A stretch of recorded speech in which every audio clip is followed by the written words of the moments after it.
کہتے ہیں جی اس ویڈیو میں کہ اس کا سٹائل بڑا تکبرانہ ہے، فرعون ہے، اور اللہ نے اس کا غرور توڑ دیا۔ جو ہوا دنیا کے سامنے آپ کا تکبر اللہ نے خاک میں ملا دیا ہے، اور یہ اللہ کی عادت ہے۔ تو میں نہیں آپ کو زیادہ نصیحتیں کرنا چاہتا، بس میں آپ سے یہ کہوں گا کہ آپ کا جو اسٹائل ہے، آپ کی باتیں بھی غلط ہوتی ہیں اور آپ کا اسٹائل بھی غلط ہوتا ہے۔ بہت ہی متکبرانہ اور فرعون والا آپ کا اسٹائل ہے، جو اللہ نے آج انشاءاللہ خاک میں ملا دی ہے۔ اچھا، میری آپ کی سازش کا شکار نہ ہونے سے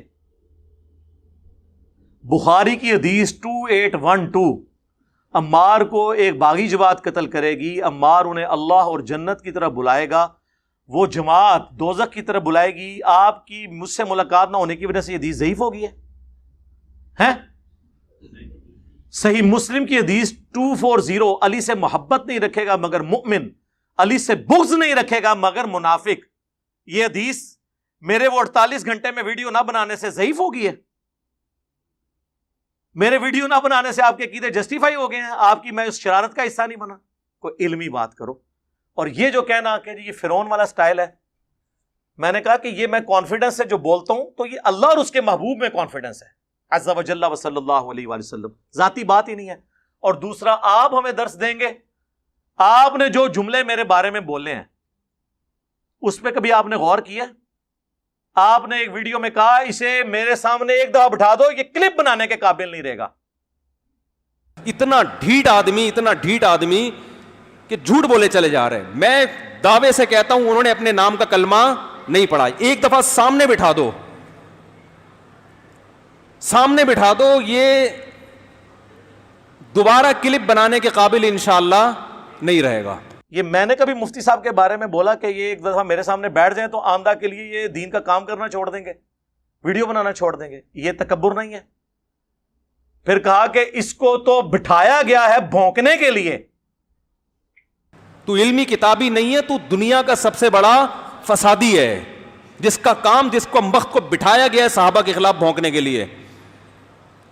تیرا کام یہی ہے، الو بنا رہا ہے لوگوں کو۔ یہ بھی کہا، پھر انہوں نے کہا یہ زہر کا پیالہ پی لے گا، اور یہ زہر کا پیالہ پی لے گا، بتا دوں حضرت معاویہ کے مسئلے میں بھی سامنے بیٹھنے کے لیے تیار نہیں ہے۔ یہ پی لے گا زہر کا پیالہ، یہ نہیں بیٹھے گا سامنے۔ یہ صرف بند کمرے میں بیٹھ کر لمبی لمبی پھینکنے والے لوگ ہیں۔ یہ لینگویج آپ نے یوز کی، اور سب سے بڑی لینگویج جو آپ نے یوز کی، جو آپ کی ویڈیو لیک ہوئی اور بعد میں مجبوراً آپ کو اپلوڈ کرنی پڑی، جس میں آپ نے کہا کہ میں کہوں گا کہ المحنت میں بات کرنے کے لیے تیرا باپ آ گیا ہے، کہا تھا نا؟ تو ابھی میں سوچ رہا ہوں میں سچی مچی کا فلم جا رہا ہوں، میں نے ارادہ کر لی ہے انشاءاللہ، اور میں اس کے گھر کے سر پہ کھڑا ہو کر میں بولوں گا کہ میں محنت میں بات کرنے کے لیے تیرا باپ آ گیا ہے، اور میں اس کے گھر کے سر پہ کھڑا ہو کر میں بولوں گا کہ میں محنت میں بات کرنے کے لیے تیرا باپ آ گیا ہے، اور میں اس کے گھر کے سر پہ کھڑا ہو کر میں بولوں گا کہ میں محنت میں بات کرنے کے لیے تیرا باپ آ گیا ہے۔ تو ابھی میں سوچ رہا ہوں میں سچی مچی کا جہلم میں جا رہا ہوں، میں نے ارادہ کر لیا ہے انشاءاللہ، اور میں اس کے گھر کے سر پہ کھڑا ہو کر میں بولوں گا کہ میں محنت پہ بات کرنے کے لیے تیرا باپ آ گیا ہے، اور میں اس کے گھر کے سر پہ کھڑا ہو کر میں بولوں گا کہ میں محنت پہ بات کرنے کے لیے تیرا باپ آ گیا ہے، اور میں اس کے گھر کے سر پہ کھڑا ہو کر میں بولوں گا کہ میں محنت پہ بات کرنے کے لیے تیرا باپ آ گیا ہے۔ اس کا مطلب کیا ہوتا ہے؟ یہ مجھے کہے گا کہ تکبرانہ سٹائل ہے؟ اور اس سے بڑھ کے جب اہل حدیث عالم سے ان کا مناظرہ ہوا، اس میں انہوں نے کیا کہا؟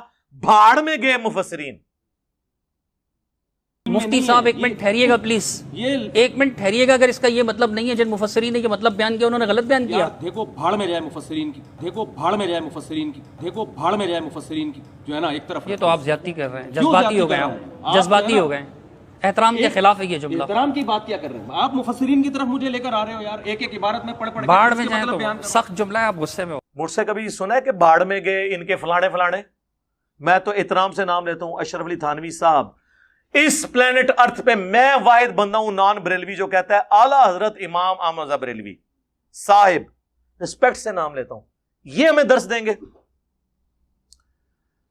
7واں علمی پوائنٹ، انہوں نے اس ویڈیو میں جو آخری بھاگتے بھاگتے ویڈیو بنائی تیزی میں، اس میں انہوں نے کہا کہ یہ کہتا ہے میں بابوں کو نہیں مانتا۔ تو اب آپ یہ دعوے کہ میں بابی اور میں علمی اور میں کتابی اور میں بابوں کو نہیں مانتا، اور یہ ہر وقت جو نیگیٹیوٹی آپ پھیلا رہے ہیں، میں امید کرتا ہوں شاید وہ آپ اب چھوڑ دیں. جی میں آپ کے بابوں کو نہیں مانتا. کیوں؟ کیونکہ آپ باقیوں کے بابوں کو نہیں مانتے. 99 قتل تے تسی بھی کیتے ہیں. باقی رہ گیا بابوں سے مراد امام نہیں ہے. اگر اس سے مراد امام ہے تو ان کی تو کتابیں میں نے سٹیج پہ رکھی ہوئی ہیں بخاری مسلم کی. آپ اپنے بابوں کو ان اماموں کے پیچھے تو نہ چھپائیں جس طرح بنو امیہ اپنے آپ کو حضرت عثمان اور عمر بن عبدالعزیز رضی اللہ عنہما وعلیہم السلام کے پیچھے چھپاتی ہے. ان دونوں کی تو ہم بات ہی نہیں کرتے. ہمیں تو باقی بنو امیہ سے اختلاف ہے. ہم ان اماموں کی نہیں بات کر رہے, بابوں کی بات کر رہے ہیں.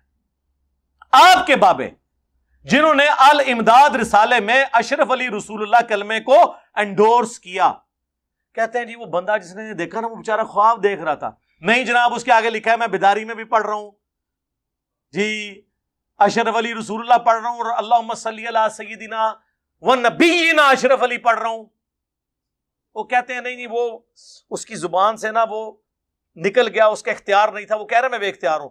سر ہم نے آج تک اس بندے پہ اعتراض نہیں کیا, ہم نے تو آپ کے بابے پہ اعتراض کیا ہے کہ جس کو اس نے خط لکھا اس نے بجائے اسے یہ کہنے کے کہ توبہ کر تیرے تے شیطان چڑھے ہیں. یعنی مجھے اگر کوئی آپ میں سے کسی کو خط لکھے کہ حضرت میں آپ کے نام کا کلمہ پڑھ رہا ہوں تو آپ کا کیا رسپانس ہوگا؟ توبہ کرو. اس نے جواب میں شریف تھانوی نے کہا کہ اس واقعے میں تسلی تھی, واقعے میں خواب پلس بیداری, واقعے میں کہ جس کی طرف تم رجوع لاتے ہو یعنی میں تمہارا پیر بعون ہی تعالی یعنی اللہ کی مدد سے متبع سنت ہے, یعنی تیرا پیر سنت پہ ہے اس لیے تو نے پیر کے نام کا کلمہ پڑھا ہے. ہم اس بیچارے کو تو کہہ کچھ نہیں رہے, ہم بابی کو نہیں کہہ رہے, بابے کو کہہ رہے ہیں. وہ تو بابی تھا نا, بابی کا قصور نہیں ہے, بابے کو کہہ رہے ہیں, بابی کو تو کہہ ہی نہیں رہے. تو پھر مجھے کہنا چاہیے نا نام ہے بابی, نام ہے بابی, میں ہوں مسلم علمی کتابی, مرنے سے پہلے اے مسلمان کر لے اس پہ غور, کتابوں کا خدا اور ہے بابوں کا خدا اور. بابے اسی خدا کو مانتے ہیں لیکن ان کوالٹیز کے ساتھ نہیں جو کتابوں میں آئی ہیں بلکہ اپنے بابوں کے ساتھ. علمی پوائنٹ نمبر 8 تھرڈ لاسٹ, اس میں اینڈ میں انہوں نے کہا میں دوبارہ جیل میں آؤں گا تو پھر بیان کروں گا. تو میں انجینئر صاحب کی تسلی کے لیے کہہ رہا ہوں کہ آپ نے بالکل بھی گھبرانا نہیں ہے. میں اب دوبارہ اگر جہلم آؤں گا تو آپ بالکل اس غم میں نہ رہیں کہ میں آپ سے بات چیت کے لیے یا بحث کے لیے آؤں گا. میرے یہاں اصلاحی بیان ہوں گے, اس کے لیے آؤں گا. بہت سارے دوست ہیں جنہوں نے ملنے کی خواہش ظاہر کی ہے تو اس سلسلے میں آؤں گا. تو یہ جو پروپیگنڈا ہے یہ آپ چھوڑ دیں, کیونکہ اسے پتا تھا کہ یہ پوچھے گا بعد میں کہ ماموں کی وکالت کرنے آئے تھے. اب تو اس نے نانا کا بھی نام لیا تھا. ہاں سمجھ آ رہی ہے نا, ماموں کا بھی نام لیا اور نانا کا بھی. ماموں اور نانا کی اور اپنے بابوں کی وکالت کرنے آئے تھے تو کسی مسجد میں ایک جلسی کر لیتے. نہ کسی مسجد میں نماز پڑھی, نہ یہ نہیں میں کہہ رہا اس نے نماز نہیں پڑھی ہوگی, مسافر گھر بھی پڑھ سکتا ہے. جلسہ نہیں کیا کیونکہ وہ چھپ چھپاتا پھر رہا تھا نا. تو کہتے اگلی دفعہ آؤں گا تو جلسے. سر اگلی دفعہ آئے نا تو آپ کے آنے کا ٹکٹ کا خرچہ پہلے اتوار کے حساب سے آنا ہے, سیدھا میرے پاس آنا ہے انشاءاللہ. اکیلے بیٹھیں گے, کیمرہ مین اپنا ساتھ لیں, سیکیورٹی کا اگر مسئلہ ہے سیکیورٹی گارڈ ساتھ لیں, وہ باہر بیٹھیں گے, ہم اندر بیٹھیں گے, ویڈیو بنائیں گے, پھر آپ جیسے کرتے رہیں. اور آپ کے جانے کے بعد اس کی ویڈیو چڑھائیں گے. اگر آپ کی موجودگی میں چڑھ گئی انہوں نے کہا مرواتے ہی, ان بھی انہوں نے کہنا مرواتے ہی. طاہر اشرفی صاحب کو بیچ میں ڈالا, انہیں رل کے تو مروایا کیونکہ انہیں کہا کہ میری سی ٹی ڈی گل ہوئی ہے اور میں گورنمنٹ آفیشل ہاں, بھائی جان اپروول لیں اور بٹائیں پی ٹی وی پہ. ہمیں بیٹھ جاتے ہیں. تو انہوں نے ڈال کے رنگ میں بانگ خود ڈال لی, ٹھیک ہو گیا. تو یہ دوبارہ جیل میں آنے کی سٹوری ان کی یہ ہے. اور دوبارہ یاد رکھیں اگر اسی طریقے سے آئیں گے تو یہی کچھ ہی ہوگا. میں نہیں ملوں گا, طریقہ ہے ایک ملنے کا, ڈیکورم ہے. ورنہ پھر یہ اگر میں اپلیکیشن دے دیتا اور ان کے پیچھے پڑ جاتا تو وہ پھر غلط بات ہے.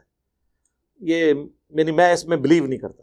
آندہ آئیں تو آپ آئیں انہی شرائط کے ساتھ. اور میری کرامت جو ہے اللہ کرے, میں آج دعا کرتا ہوں میری کرامت ٹوٹے کہ قیامت تک کے لیے میں نے کہا تھا ٹائم ہے آپ کے پاس ان شرائط کے ساتھ کہ اکیلے آنا ہے, سیکیورٹی گارڈز نیچے رہیں گے, ویڈیو میں ریکارڈنگ ہوگی, کوئی مولوی نہیں ساتھ بیٹھے گا, اور صرف عقیدوں پہ بات ہوگی المحنت کے. اور اگر آپ نے حضرت معاویہ رضی اللہ تعالیٰ عنہ کا مولا علی رضی اللہ تعالیٰ عنہ کے خلاف خروج اس کو کہا ہے, وہ میں نے پہلے مانا وہ ڈسکس کروں گا, فرو پہ نہیں کروں گا. اگر آپ کے عقیدے جسٹیفائی ہو گئے, فرو میں نے ویسے ہی مان لینا ہے. اور اس دوران میں آپ کو بتاؤں, ان آفیشلی کچھ لوگوں کو انہوں نے بیچ میں ڈالا کہ مفتی صاحب سے ملاقات ہو جائے. ہمارے جو اکیڈمی کے ٹیم ممبر ہیں سینئر عثمان بھائی, ان کے پاس ایک بندہ آ گیا, وہ کہنے لگا جی میں سالس بنتا ہوں, علی بھائی ایک بار مل لیں. عثمان بھائی نے کہا کوئی مسئلہ نہیں, جدھر مفتی صاحب بیٹھے ہوئے ہیں نا وہاں جا کے مجھے ویڈیو کال کرو, میں علی بھائی کو لے کے آیا. ٹائم قیامت تک کے لیے. جیلم میں 5 دفعہ عثمان بھائی نے اسے کال کی, اینڈ پہ اس نے معافی مانگی اور کہا یار یہ ایویں لگے ہوئے ہیں, وہ ہے نہیں, ان کو ادھر سے بگایا ہوا ہے. کیوں بگایا ہوا ہے؟ وہ بھی جدھر جدھر بیٹھ کے روٹی کھاتا تھا سی ٹی ڈی پولیس پہنچتی تھی اور وہ آگے چلا جاتا تھا, اور ایک جگہ ٹکا نہیں. اس پورے 48 گھنٹے میں لوڈو کھیلتا رہا یہاں بیٹھ کے کہیں گھر میں. 48 گھنٹے میں ایک مسجد میں نماز نہیں اس نے پڑھی, کسی ایک مسجد میں اس نے جلسہ نہیں کیا. کراچی سے اتنا بڑا مولانا فیم والا آئے, اور یار جیلم کے تو مولویوں کی روٹی میں نے کھلوا دی ہے. جو مولوی جیلم جیسے چھوٹے شہر کو ٹائم نہیں دیتے نا, اب سب سے پہلے جیلم والوں کو ٹائم ملتا ہے. بریلوی, دیوبندی, اہل حدیث, شیعہ, وہ کہتے ہیں انجینئر علاقے چ, وہ کہتے ہیں جی لو جی ٹائم دینے ہیں. ظاہر ہے جی ہوں تو دنیا جیلم جیلم ہو رہی ہے, تو کیوں نہیں کیا کہیں جلسہ, چھپتے رہے. پھر ہمارے ایک سینئر ممبر ہیں شانی بھائی, وہ محلے دار ہیں, ان سے رابطہ کیا, انہوں نے کہا جی میں کروا دیتا ہوں. لیکن وہ کہتے ہیں نہیں پہلے علی ویڈیو چڑھائے. شرط ہر دفعہ یہی رکھتے تھے, کیونکہ ان کا مقصد کیا تھا, ویڈیو چڑھوانا. ملاقات ہوتا تو سر میں نے کر لینی تھی. اور اس سے بھی بڑی بات, حافظ طلحہ صاحب, حافظ طلحہ ہی نہ آنا عثمان بھائی ادا, ندیم بھائی کو پوچھو ذرا. نہیں, ہاں ہمارے جو اکیڈمی کے امیر ہیں ندیم ریاض بھائی, ان کا گھر اور حافظ طلحہ جو کہ اس میں میزبان تھا, پیش تھا, آمنے سامنے ہے. اس کا ایک شاگرد ہے, میرا شاگرد ہے, اس وقت اس کا چینل ہے, وہ تقریباً کے بغیر وہ تک ایڈ کیسے آتا ہے.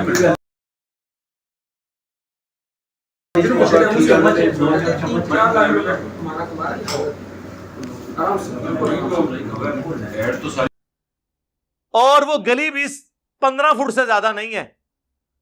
یہ گھر ہے, یہ گھر ہے.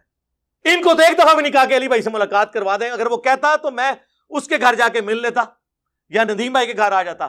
ویڈیو چڑھاؤ, تو ویڈیو کا مقصد کیا تھا, وہی کام کہ یہ تو چلا جائے کام ڈال کے پیچھے پنجاب پولیس کو, سی ٹی ڈی کو, جوڈیشری کو میرے پیچھے لگا جائے. نہ شرافت علی تے چلاکی ہوشیاری بنو امیہ علی. جدو میں بنو امیہ کہنا تو سمجھ آیا کرو میں کدھر نہ لے رہا. ہاں یقین کرو وہ دنیا چستی آ جائے نا کہ تو میرا بھی نکلے ہیں. ہاں ٹھیک ہو گیا. تو یہ ان کا مقصد یہ نہیں تھا یہ کرنا, یہ انہوں نے صرف ایک چلاکی ہوشیاری کی ہے. 5واں علمی پوائنٹ, اس میں انہوں نے کہا کہ میں نے تو 48 گھنٹے کا کہا تھا, لیکن 1 ہفتے کا ٹائم تھا, آپ اتوار کو ہی مل لیتے. تو نے اس ویڈیو میں تو نہیں کہا کہ 1 ہفتے کا ٹائم ہے, اس میں اس نے 48 گھنٹے کا کہا. بعد میں جاتے وقت اسے غلطی ہوگی, اس نے کہا اتوار کو تو اتوار کا پتا تھا تو سر اتوار کو آتے نا, سیدھے آتے. یہاں ہونا 300-400 بندہ بیٹھا ہوا ہے, آ جاؤ. آج تک کسی کو آنے سے روکا ہے؟ سارے مولوی بھی آتے ہیں طریقے سے, آ کے جس طرح مفتی صاحب کہتے ہیں تمیز سے بیٹھو آؤ ملاقات کرو. ساروں کو بھیج کے ہمیں امامت کروائیں مفتی صاحب, آپ کیمرہ مین اپنا لے آئیں, سیکورٹی گارڈ باہر ہی رکھیں. مولوی کے ساتھ میں نے نہیں بیٹھنا, آپ کو اجازت دی تھی, آپ نے شرط وائلیٹ کی, دونوں شرطیں وائلیٹ کی. ایک تو آپ نے کہا کہ میں مولوی صاحب لے کے آؤں گا 6-7, دوسرا آپ نے یہ کہا کہ میں فروع پہ بھی بات کروں گا. میں نے صرف عقیدوں کی بات کی تھی, المحنت کی, یا حضرت معاویہ رضی اللہ تعالیٰ عنہ کا مولا علی خلیفہ راشد کے خلاف خروج, وہ آپ کے کہنے پہ میں نے پہلے سے مانا ہوا تھا, اس کو عقیدے کا مسئلہ ہے, آئے آپ بات کر لیں. تو یہ یعنی ان لوگوں نے, ان کا بیٹھنے کی نیت نہیں تھی, ورنہ یقین کریں اتنا سافٹ شکار آیا ہوا کون چھوڑتا ہے. میری تو خواہش تھی کہ اسی رات حمزہ علی باسی اور حسن الیاس یہاں بیٹھے ہوئے تھے, یہ بھی میرے ساتھ بیٹھے ہوتے, میں ان کو کراؤن چیئر پہ بٹھاتا, مین چیئر کے اوپر. ان کو پتہ ہے یہاں پہ کتنے بریلوی علماء آئے ہیں, میں نے ان کے پیچھے نماز پڑھی ہے. ہمارے لوگ یہ چیک کرتے تھے علی بھائی دی شلوار تھوڑی اتنے کرا لو, او میں کہ یار چھوڑو, جس طرح بھی یہ نماز پیچھے پڑھے. اور ہم لوٹاتے بھی نہیں, یہ نہ سمجھیے گا کہ لوٹاتے ہیں, نہیں, ہم قائل ہیں میرے بھائی. تو مفتی صاحب کے پیچھے ہم نے کیوں نہیں تھی پڑھنی نماز؟